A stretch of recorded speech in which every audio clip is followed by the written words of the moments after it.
With the state staring down the barrel of a catastrophic fire day tomorrow, the current fire emergency is worsening tonight, with hundreds of firefighters battling two out-of-control blazes threatening homes and lives. The Longwood fire near Seymour has burned through almost 28,000 hectares and destroyed at least two structures. The ABC understands the small town of Ruffy has been significantly impacted, with at least two properties confirmed lost there and fears of further destruction. Residents have described the conditions as terrifying, with raining embers and jumping spot fires. The Walwa fire in the Mount Lawson State Park east of Albury-Wodonga has burned through more than 10,000 hectares. Our reporter Sasha Payne is just outside Longwood tonight and joins us now. Sasha, a big concern tonight is the small town of Ruffy. What can you tell us? Good evening, Tam. Yes, well, the ABC can confirm that at least two properties have been lost in Ruffy. It's a very picturesque hamlet in the Strathbogie Ranges, which are behind us here just out of Longwood. The ABC understands several more houses could have also gone in that hamlet. We spoke to a homeowner, Rebecca, earlier today, who said she evacuated last night, but a relative has told her that her home has gone. Also, other structures have been lost. We're yet to know the extent of the damage in this fire as it continues to grow. Very hot here today, up to 43 degrees in Longwood. It's still very hot, up to around 37 at the moment. There has also been some rain and thunderstorm activity. And of course, the fear with that ahead of tomorrow's catastrophic conditions is dry lightning strikes. And firefighters will be working to put out any spot fires that those lightning strikes may start tonight and into tomorrow. So some very worrying conditions ahead, but this is how it has all unfolded. Roger, we'll come on in. Chasing flames in the night as the Longwood fire raced through dry grass and bushland. Pretty intense. We've been fighting fires all around in different directions, and last night was, pretty extreme. There's two of us coming out, it's too hot in that moment. As temperatures soared again today, the blaze ripped through farmland. At least two buildings have been destroyed. They have been observed by our aircraft, and until we get in there, we won't be able to confirm exactly what those structures are. More than 400 firefighters have been battling the Longwood blaze. The weather is hot, it's windy, the terrain is hilly and difficult, and the fire has already burnt through thousands of hectares. CFA volunteer Simon Crisp planned to defend his house in Longwood, but a neighbour rang to say the fire was approaching quickly. I got a sense the speed of the wind picked up, so I thought, no, time to go. So I just dropped everything, jumped in the truck and took off. Christine Pulis is getting ready to leave her home behind after a sleepless night. Good boy. Just watching, waiting, checking. With the strong winds this morning, I felt very anxious about it. Those who have already evacuated are arriving at a relief centre in Seymour. You just got to let nature take its course. If it's going to burn, it's going to burn. It can be replaced. So we're out, so that's all that matters. Yep. In the state's northeast, the fire burning in Mount Lawson State Park has tripled in size since yesterday. Emergency warnings now covering dozens of small communities over an 85-kilometre stretch. The smoke plume is so big, it's already created its own weather system and lightning. It is really important that you have very close eyes on this fire. It is going to be extremely challenging fire behaviour.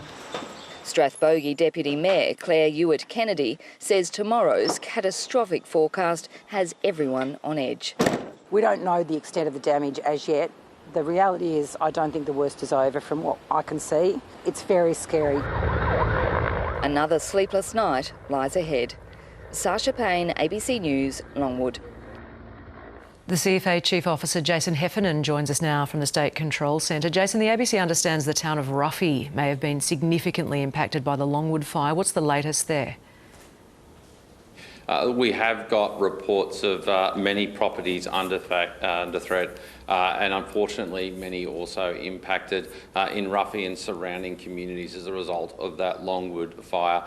I mentioned earlier today that we did expect that fire to move significantly and quickly today, and it has done so. Unfortunately, the prediction to potentially these two fires generating their own fire thunderstorm did happen this afternoon, and we have seen lightning bands occur as a result of that at both the Longwood and the Walwa fires. That has now unfortunately resulted in more fires being ignited, particularly across the East Gippsland, across the high country in Omeo, and additional fires in and around the existing Longwood fire. As I heard on the lead-in to your program there, if residents and communities thought today was bad in the Longwood area, unfortunately tomorrow's conditions are much worse, and that is why that catastrophic fire danger has been predicted, and that is why we're asking community to act tonight. We have released potential impact zone maps for both the Longwood and the Walwa fires, and we are asking communities identified within those maps, if you are within that area, we are asking you to leave tonight or at the very latest by 7 a.m. tomorrow morning. Jason Heffernan, Chief Officer at the CFA State Control Centre, thank you so much for joining us tonight. With real fears for a small town and firefighters battling existing blazes, as we've just heard, they're bracing for much worse to come. Tomorrow's dire forecast puts us on the cusp of our most dangerous fire day since the Black Summer bushfires 6 years ago. Authorities are urging people who live in bushland areas in the southwest, Wimmera, Northern Country and North Central districts, as we heard just there, leave before 7 a.m, even if you're not nearby to a fire. Jessica Longbottom reports. Summer holidays pulled up short for many. I notice a lot of people have left today, but yeah, we're just keeping an eye on the weather. In Anglesea, campers are being urged to stay on high alert for extreme fire danger. We've been kind of a little bit just in our bubble down here, and you don't really listen to the news and not really checking a lot. In more severe fire risk areas, as of tomorrow, they're being ordered to leave. It only takes us about 10 minutes to pack up and get on the road if we have to. Temperatures in the 40s will return across much of the state, but it's the forecast high winds that have authorities extremely worried. Tomorrow is a very, very dire bushfire day in the state of Victoria. The gusts may even ground the state's firefighting fleet for periods, with the worst conditions in the state's north and west. If you are in and around bushland areas, in those catastrophic weather districts, leave early is your safest option. You do not want to experience that trauma. You do not want your family to go through that. There's a total fire ban across the state, while national and state parks in the catastrophic regions will be closed. If you are caught in a bushfire under those conditions, radiant heat kills. You will be killed before the fire gets to you. Despite authorities urging people to leave, options are shrinking, with many V-Line train services cancelled tomorrow due to the fire risk. Premier Jacinta Allen is returning from holidays early to address what everyone hopes isn't another bushfire disaster. Jessica Longbottom, ABC News. Now our resident meteorologist Adam Morgan joins us to step us through today and tomorrow's conditions. Yes, good evening, Tam. Well, it's been another scorcher for northern Victoria today, and that heat returns statewide tomorrow. As we just heard, catastrophic fire danger tomorrow in 4 districts, our worst fire weather conditions since Black Summer. What makes tomorrow different to today or yesterday is the strength of the hot northwesterlies and then a late southwesterly change. Winds tomorrow just 1,500 metres above the ground reach 80 to 100 kilometres per hour. And as we get into the heat of the day, we could see those sorts of speeds down at the surface in stronger wind gusts.